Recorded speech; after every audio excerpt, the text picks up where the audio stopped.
On a des ventilateurs Fantex D30, imprimés en 3D, gravés au laser, Haven HS 420. C'est certainement le meilleur boîtier aquarium en circulation aujourd'hui. Nous avons un PC fait par moi-même, Nico CPK, pareil sur les réseaux. Donc là, on a un boîtier ouvert, un châssis complètement ouvert, avec pour objectif de mettre en avant les composants. Le châssis, c'est la marque Comcase qui le fait, c'est leur tout nouveau châssis, le Titan. L'intégralité du water cooling est à nouveau réalisée par AlphaCool. L'intégralité des composants est water coolée, y compris la RAM. Nous avons une alimentation et des ventilateurs Enermax. Et la carte mère, c'est une Maxsun, donc c'est une marque chinoise qui monte très très fort, qu'on va voir arriver en France normalement l'année prochaine. Ils sont en recherche de revendeurs. C'est une Z890, la Pacific. Et du coup, le CPU, c'est un Intel Core Ultra 7 265KF.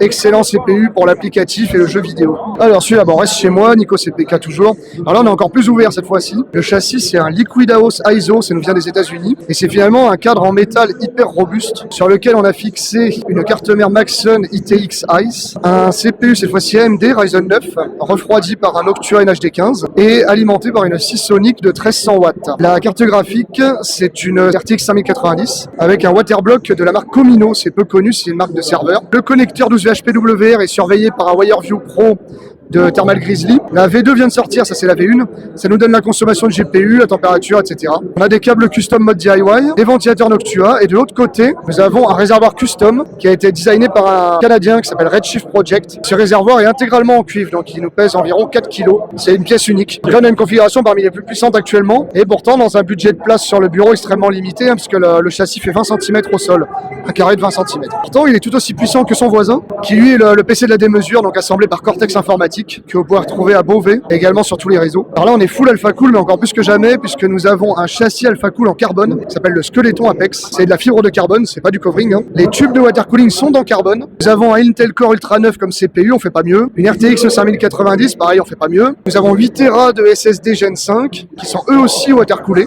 Et donc, on a le PC le plus haut de gamme de la Paris Games Week. À tenir, on peut pas faire plus puissant.